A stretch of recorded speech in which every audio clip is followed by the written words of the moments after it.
जैसा कि आप देख रहे हैं कि नीतीश कुमार के राज में जो माननीय मुख्यमंत्री हैं, खुद पढ़े लिखे इंजीनियर हैं, लेकिन इनके राज में स्टूडेंट पे सबसे ज्यादा लाठी चल रहा है। पता नहीं समझ में आ रहा है, कभी हेल्थ डिपार्टमेंट का पर्चा लीक, कभी आज बीपीएससी का न्यूज 18 में मैंने देखा पर्चा लीक। तो नीतीश जी, पर्चा लीक का फैक्ट्री अगर उत्तर प्रदेश के बाद बिहार और राजस्थान के बाद बिहार आ गया है क्या? आपके ऑफिसर क्या कर रहे हैं? आपके डीएम तो ऐसे बच्चे पर हाथ चढ़ा रहे हैं, लग रहा है कि लाल बहादुर शास्त्री एकेडमी में नहीं पढ़े हैं, जनरल डायर एकेडमी में पढ़े हैं। लोकतंत्र में किसी को हाथ उठाने का अधिकार नहीं। डीएम साहब पे कोई हाथ उठा देगा तो बहुत मिर्ची लगेगा। मानते हैं कि परसों तरसों नया डीएम ऑफिस बना है, उसमें मुख्यमंत्री खुद जाकर कुर्सी पर आपको बैठाएं, इसका मतलब आप संविधान से ऊपर डीएम साहब नहीं हो गए। ना आपके चीफ सेक्रेटरी हुए हैं, ना आपके एडिशनल सेक्रेटरी हुए हैं, ना कोई प्रिंसिपल सेक्रेटरी टू सीएम हुए हैं। नीतीश जी, आप खुद छात्र आंदोलन की उपज है और आपने देखा है छात्रों की कठिनाई। पेपर लीक होगा, अगर छात्र आंदोलन नहीं करेगा, अपनी बात नहीं रखेगा, क्या करेगा? आप क्यों नहीं एक गिरीवान सेल बनाते हैं मुख्यमंत्री कार्यालय में कि जो छात्र अपनी बात रखेगा? आपका तो तानाशाह लोग है, ऑटोनोमस बॉडी चला रहा है। बीपीएससी में कैसे पर्चा लीक हो गया? क्यों नहीं उसको उस पर जो दोषी अफसर है उस पर कार्रवाई हो? क्यों नहीं डिसमिसल फ्रॉम सर्विस हो?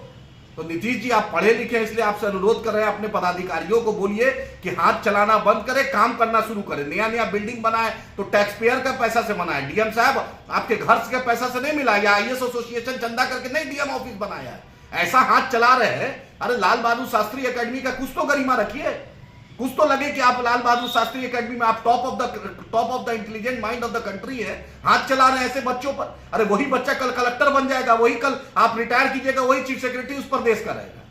माननीय मुख्यमंत्री से अनुरोध है कि ये तानाशाही को बिहार में बंद कराएं और पेपर लीक के जो बार बार हो रहा है, स्टूडेंट जो बार बार लाखों रुपया खर्च करता है, अपने घर से अपने सेंटर से आता है, अपने माँ बाप जो गरीब किसान मजदूर का बेटा है उसके साथ जो बेटा बेटी के साथ जो ज्यादती हो रही है, ये बर्दाश्त नहीं करेंगे। माननीय मुख्यमंत्री से अनुरोध करते हैं, इसका हाई लेवल सीआईटी एसआईटी बनाइए और हाई कोर्ट के सिटिंग जज से जांच कराइए। जो भी दोषी है, चाहे चेयरमैन हो चाहे चपरासी हो, सब इक्वल बिफोर लॉ है। हम उसको चाहते हैं पारदर्शिता लाए। और बिहार में ये जो यूपी और राजस्थान और दूसरे राज्यों का जो कॉपी कैट हो रहा है, ये बिहार में नहीं होना चाहिए। हम स्टूडेंट छात्र हितों का हनन हुआ तो खून बहेगा सड़कों पे। इसी जयप्रकाश जी ने इसी सरजमी पर पटना में ये नारा था, और आप छात्रों को डीएम मार रहे हैं और नीतीश जी आप चुप है।